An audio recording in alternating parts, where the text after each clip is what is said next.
할머니의 작은 알약 하나가 바꾼 가족의 이야기. 혹시 여러분은 약통 소리를 들어본 적이 있나요?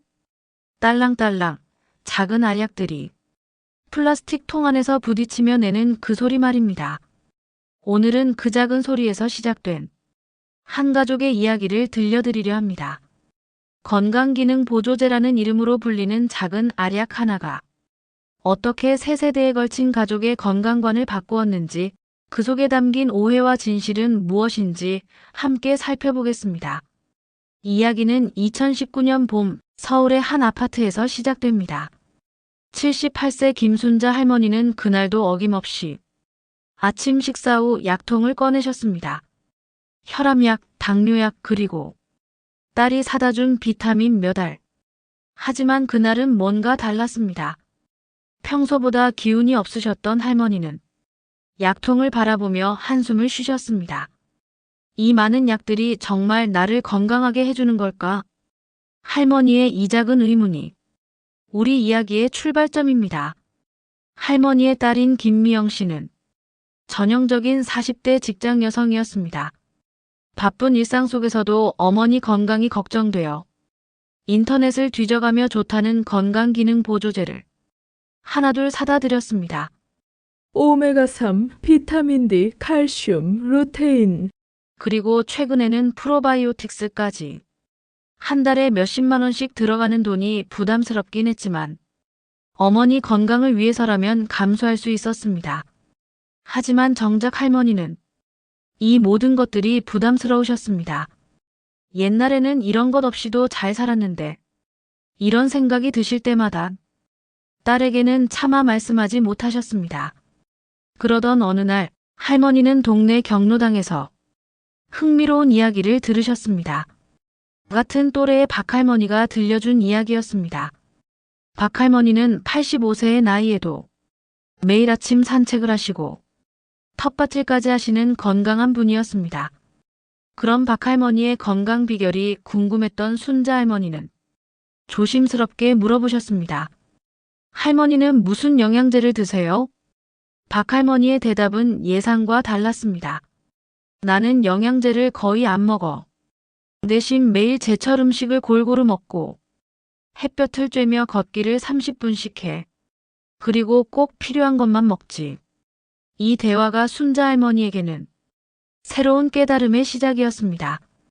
집에 돌아와 딸 미영 씨에게 이야기를 꺼내보셨습니다. 처음에는 미영 씨도 반신반의했습니다. 엄마, 나이가 드시면 영양소 흡수가 떨어지잖아요. 보조제로라도 보충해야죠. 하지만 할머니의 간절한 부탁에 함께 전문가를 만나기로 했습니다. 가정의학과 전문의인 이성호 원장을 찾아간 것입니다. 이 원장의 설명은 두 모녀에게 새로운 시각을 열어주었습니다. 건강기능 보조제는 말 그대로 보조입니다. 기본이 되는 것은 균형 잡힌 식사와 적절한 운동, 충분한 수면이죠. 노인분들의 경우 특히 주의해야 할 것이 과다 복용과 상호작용입니다. 이 원장은 실제 사례를 들어 설명했습니다. 70대 환자분이 여러 가지 보조제를 동시에 복용하다가 간 수치가 올라간 경우 철분제와 칼슘제를 함께 먹어서 흡수율이 떨어진 경우들을 말입니다. 그렇다면 어떻게 해야 하나요? 미영 씨의 질문에 이 원장은 체계적인 접근법을 제시했습니다. 먼저 혈액 검사를 통해 실제로 부족한 영양소가 무엇인지 확인하고 그 결과를 바탕으로 필요한 것만 선별적으로 복용하는 것이었습니다. 순자 할머니의 검사 결과는 놀라웠습니다. 비타민 D와 비타민 B12는 부족했지만 다른 영양소들은 대부분 정상 범위였습니다. 특히 칼슘은 오히려 과다한 상태였습니다. 이 결과를 본 미영 씨는 충격을 받았습니다. 좋은 마음으로 사들인 여러 보조제 중 실제로 필요한 것은 2개뿐이었고 오히려 과다 복용으로 인한 위험이 있었던 것입니다. 하지만 이것은 시작에 불과했습니다. 진짜 변화는 할머니의 생활 습관에서 일어났습니다. 이 원장의 조언에 따라 할머니는 매일 오전 10시에 30분간 산책을 시작했습니다. 햇볕을 쬐며 걷는 것만으로도 비타민 D 합성에 도움이 된다는 설명 때문이었습니다. 또한 식단도 조금씩 바꾸기 시작했습니다. 흰밥 대신 잡곡밥을 드시고 매 끼니마다 다양한 색깔의 채소를 골고루 드시려 노력했습니다. 미영 씨도 어머니와 함께 영양학에 대해 공부하기 시작했습니다. 단순히 보조제를 사들이는 것이 아니라 어떤 음식에 어떤 영양소가 들어있는지, 어떻게 조리해야 영양소 손실이 적은지 알아보기 시작한 것입니다. 그렇게 6개월이 흘렀습니다. 할머니의 변화는 놀라웠습니다.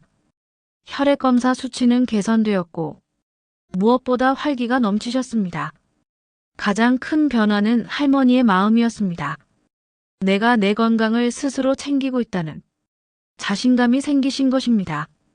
이런 할머니의 변화를 지켜본 막내 손자 준호도 영향을 받았습니다.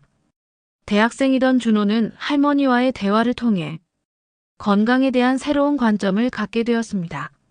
할머니, 요즘 광고에서 젊은 사람들도 비타민이나 단백질 보조제를 많이 먹으래요. 준호의 말에 할머니는 미소를 지으셨습니다. 준호야, 할머니가 배운 게 있다. 우리 몸은 정말 똑똑해서 필요한 만큼만 흡수하고 나머지는 내보낸다더구나. 그런데 너무 많이 먹으면 그것도 몸에 부담이 될 수 있어. 할머니의 이야기를 들은 준호는 자신이 무작정 먹던 단백질 보조제에 대해 다시 생각해보게 되었습니다.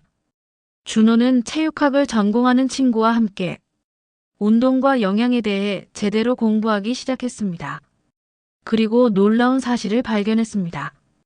일반적인 식사만으로도 대부분의 영양소는 충분히 섭취할 수 있고 특별한 목적이 아닌 이상 과도한 보조제 섭취는 오히려 간이나 신장에 부담을 줄 수 있다는 것이었습니다. 이렇게 해서 김 씨 가족의 건강 철학은 완전히 바뀌게 되었습니다. 미영 씨는 이제 어머니께 보조제를 사들이는 대신 함께 장을 보며 영양가 있는 식재료를 고르고 요리법을 연구하는 시간을 보냅니다. 특히 한국영양학회에서 발표한 한국인 영양소 섭취 기준을 참고하여 연령별, 성별로 실제 필요한 영양소가 무엇인지 정확히 파악하게 되었습니다. 예를 들어 65세 이상 여성의 경우 칼슘 권장 섭취량은 하루 700mg인데 멸치 백지에는 약 509mg의 칼슘이 들어있어 적절한 양의 멸치 섭취만으로도 상당 부분을 충족할 수 있다는 것을 알게 되었습니다. 또한 비타민 D의 경우 하루 15분 정도의 햇볕 노출만으로도 체내에서 충분한 양이 합성된다는 사실도 경험을 통해 확인했습니다. 하지만 이 가족의 이야기에서 가장 중요한 깨달음은 따로 있었습니다. 바로 개인차의 중요성이었습니다. 같은 나이, 같은 성별이라도 개인의 건강 상태, 식습관, 생활 환경에 따라 필요한 영양소는 달라질 수 있다는 것입니다. 이를 깨달은 가족들은 정기적인 건강검진을 통해 각자의 상태를 정확히 파악하고 그에 맞는 맞춤형 건강관리를 하기 시작했습니다. 순자 할머니의 경우 골다공증 예방을 위해 칼슘과 비타민 D는 꾸준히 복용하되 흡수율을 높이기 위해 마그네슘도 함께 섭취하고 카페인과는 시간을 두고 복용하는 세심한 방법을 배우셨습니다. 미영 씨는 폐경기 증상 완화를 위해 이소플라본이 풍부한 콩 제품을 식단에 적극적으로 포함시켰습니다. 준호는 근력 운동을 하는 날에만 운동 후 30분 이내에 단백질 보충제를 섭취하고 평상시에는 자연식품으로부터 단백질을 충분히 섭취하는 방식을 택했습니다. 이런 변화를 통해 이 가족이 얻은 것은 단순히 건강한 몸만이 아니었습니다. 서로에 대한 관심과 이해, 그리고 함께 배우고 성장하는 기쁨이었습니다. 특히 순자 할머니는 이렇게 말씀하셨습니다. 예전에는 딸이 사다 주는 약을 그저 시키는 대로 먹기만 했어. 하지만 이제는 내가 왜 이걸 먹는지, 언제까지 먹어야 하는지 알게 되었지. 이 말에는 깊은 의미가 담겨 있습니다. 건강관리에 있어서 가장 중요한 것은 본인의 주체적인 참여라는 것입니다. 대한노인의학회의 연구에 따르면 자신의 건강 상태를 정확히 알고 주체적으로 관리하는 노인들의 경우, 그렇지 않은 경우보다 인지기능 저하 위험이 30% 낮다고 합니다. 순자 할머니의 경우가 바로 이에 해당합니다. 단순히 보조제를 복용하는 것을 넘어서 자신의 몸을 이해하고 관리하게 되면서 정신적으로도 더욱 활기를 찾으셨습니다. 하지만 이 이야기가 모든 건강기능 보조제를 부정하는 것은 아닙니다. 오히려 올바른 사용법에 대한 이야기입니다. 식품의약품안전처에서 발표한 자료에 따르면 건강기능 보조제는 다음과 같은 경우에 도움이 될 수 있다고 합니다.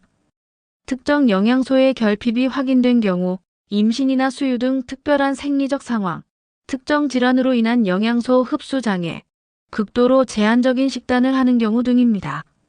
순자 할머니 가족의 경우도 비타민 D와 B12는 지속적으로 복용하고 계십니다. 다만 그 이유와 방법을 정확히 알고 계신다는 점이 다릅니다. 또한 이 가족은 보조제 선택에 있어서도 더욱 신중해졌습니다. 식약처 인증마크 확인, 성분과 함량 꼼꼼히 비교, 불필요한 첨가물 피하기 등 소비자로서의 권리를 제대로 행사하게 되었습니다. 특히 온라인 쇼핑몰이나 방송 쇼핑에서 과장된 광고에 현혹되지 않고 객관적인 정보를 바탕으로 판단하는 능력을 기르게 되었습니다. 미영 씨는 이런 경험을 바탕으로 직장 동료들에게도 조언을 해주곤 합니다. 부모님께 무작정 비싼 건강식품을 사드리기보다는 함께 병원에 가서 검사를 받아보세요. 이런 조언이 점점 더 많은 가정에 긍정적인 변화를 가져오고 있습니다. 그렇게 2년이 흘렀습니다. 순자 할머니는 이제 80세가 되셨지만 2년 전보다 훨씬 건강하고 활기차십니다. 정기검진에서도 모든 수치가 정상 범위를 유지하고 있습니다. 더 중요한 것은 할머니께서 이제 건강에 대한 자신만의 철학을 갖게 되셨다는 점입니다. 건강은 하루아침에 만들어지는 것이 아니야. 매일매일의 작은 선택이 쌓여서 만들어지는 거지. 그리고 그 선택은 남이 대신해 줄 수 없어. 내가 스스로 해야 하는 거야. 이 할머니의 말씀 속에는 현대인들이 놓치기 쉬운 중요한 진실이 담겨 있습니다. 우리는 종종 건강을 무언가를 사서 먹으면 해결되는 문제로 생각합니다. 좋은 보조제, 비싼 건강식품을 먹으면 저절로 건강해질 것이라고 믿습니다. 하지만 진정한 건강은 일상의 작은 습관들에서 나옵니다. 규칙적인 식사, 적절한 운동, 충분한 수면, 스트레스 관리, 그리고 긍정적인 마음가짐이 바로 그것들입니다. 건강기능 보조제는 이런 기본이 갖춰진 상태에서 부족한 부분을 보완해주는 역할을 할 뿐입니다. 순자 할머니 가족의 이야기는 우리에게 많은 것을 시사합니다. 첫째, 건강관리에 있어서 정확한 정보의 중요성입니다. 광고나 소문이 아닌 과학적 근거를 바탕으로 판단하는 것이 필요합니다. 둘째, 개인차를 인정하는 것입니다. 같은 나이, 같은 성별이라도 각자의 건강 상태와 필요는 다를 수 있습니다. 셋째, 주체적 참여의 중요성입니다. 다른 사람이 시키는 대로 하는 것이 아니라 스스로 이해하고 선택하는 것이 중요합니다. 넷째, 가족 간의 소통과 협력입니다. 건강은 개인의 문제이지만 가족의 관심과 지원이 있을 때 더욱 효과적으로 관리할 수 있습니다. 마지막으로 지속 가능한 방법을 찾는 것입니다. 단기간의 효과를 위한 극단적인 방법보다는 평생에 걸쳐 실천할 수 있는 건전한 방법을 택하는 것이 중요합니다. 준호는 대학 졸업 후 영양사가 되었습니다. 할머니와의 경험이 그의 진로 선택에 큰 영향을 미쳤습니다. 그는 지금 노인복지관에서 일하며 어르신들께 올바른 영양 정보를 전달하고 있습니다. 할머니께서 제게 가르쳐 주신 것은 영양학 책에는 없는 소중한 지혜였어요. 건강은 지식이 아니라 실천이고 실천은 이해에서 시작된다는 것을요. 준호의 이 말은 우리 모두에게 깊은 울림을 줍니다. 오늘날 우리는 건강정보의 홍수 속에 살고 있습니다. TV, 인터넷, SNS를 통해 수많은 건강정보가 쏟아져 나옵니다. 하지만 정보가 많다고 해서 반드시 건강해지는 것은 아닙니다.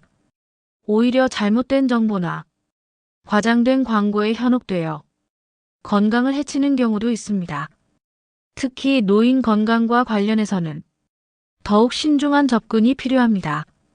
나이가 들면서 신체 기능이 변화하고 약물에 대한 반응도 달라지기 때문입니다. 대한노인의학회에서는 65세 이상 노인의 건강기능보조제 복용에 대해 다음과 같은 권고사항을 제시하고 있습니다. 복용 전 반드시 의사와 상담할 것, 현재 복용 중인 약물과의 상호작용 확인, 권장량을 초과하지 않을 것, 정기적인 모니터링을 통한 효과 확인, 부작용 발생 시 즉시 중단할 것 등입니다. 이런 권고사항들은 순자 할머니 가족이 경험을 통해 깨달은 것들과 정확히 일치합니다. 그들의 이야기에서 우리가 배울 수 있는 것은 건강관리가 단순히 개인의 노력만으로 이루어지는 것이 아니라는 점입니다. 가족의 관심, 전문가의 조언, 정확한 정보, 그리고 꾸준한 실천이 모두 조화를 이룰 때 진정한 건강을 얻을 수 있습니다. 순자 할머니는 이제 동네에서 건강한 노인의 대표격이 되셨습니다. 경로당에 오시는 다른 할머니들께도 자신의 경험을 나누어 주십니다. 나도 처음에는 딸이 사다 주는 것들을 무작정 먹었어. 하지만 그건 진짜 건강이 아니었지. 내가 내 몸을 알고 내가 선택할 때 비로소 진짜 건강해지는 거야. 할머니의 이 말씀은 많은 어르신들에게 용기를 주고 있습니다. 나이가 들었다고 해서 다른 사람의 선택에만 의존할 필요는 없다는 것, 여전히 스스로 배우고 선택할 수 있다는 것을 보여주고 계시는 것입니다. 미영 씨도 이제는 어머니, 이런 변화를 진심으로 자랑스러워합니다. 처음에는 제가 어머니를 돌봐드린다고 생각했어요. 하지만 지금 보니 제가 더 많이 배웠네요. 진짜 효도가 무엇인지도 알게 되었고요. 진정한 효도는 비싼 건강식품을 사드리는 것이 아니라 부모님이 스스로 건강을 관리할 수 있도록 도와드리는 것이라는 깨달음입니다. 이런 깨달음은 우리 사회 전체에 퍼져나가야 할 중요한 메시지입니다. 고령화 사회로 접어든 우리나라에서 노인 건강은 개인의 문제를 넘어 사회 전체의 관심사가 되었습니다. 하지만 접근 방식을 바꿔야 합니다. 노인을 보호받아야 할 대상으로만 보지 말고 스스로 건강을 관리할 수 있는 주체적 존재로 인정해야 합니다. 그리고 이를 위해서는 정확한 정보 제공, 맞춤형 상담 서비스, 가족 교육 프로그램 등이 체계적으로 갖춰져야 합니다. 순자 할머니 가족의 이야기는 이런 변화의 가능성을 보여주는 소중한 사례입니다. 작은 알약 하나로 시작된 이야기가 결국은 삶의 방식 전체를 바꾸는 큰 변화로 이어진 것처럼 우리 각자의 작은 변화도 큰 의미를 가질 수 있습니다. 이제 이야기를 마무리하며 여러분께 몇 가지 질문을 던져보고 싶습니다. 여러분은 지금 복용하고 있는 건강기능보조제가 정말 필요한 것인지 확인해 보신 적이 있나요? 가족 중에 건강기능보조제를 복용하는 분이 계시다면 그 이유와 방법을 함께 이야기해 본 적이 있나요? 건강관리를 위해 가장 먼저 해야 할 것이 무엇인지 생각해 보신 적이 있나요? 이런 질문들에 대한 답을 차근차근 찾아가는 과정에서 여러분만의 건강한 이야기가 시작될 수 있을 것입니다. 순자 할머니 가족처럼 서로를 이해하고 배려하며 함께 성장해 나가는 아름다운 이야기 말입니다. 건강은 혼자 만들어가는 것이 아닙니다. 사랑하는 사람들과 함께 하루하루 쌓아가는 소중한 선물입니다. 오늘 이 시간이 여러분께 그런 소중한 시작의 계기가 되기를 진심으로 바랍니다.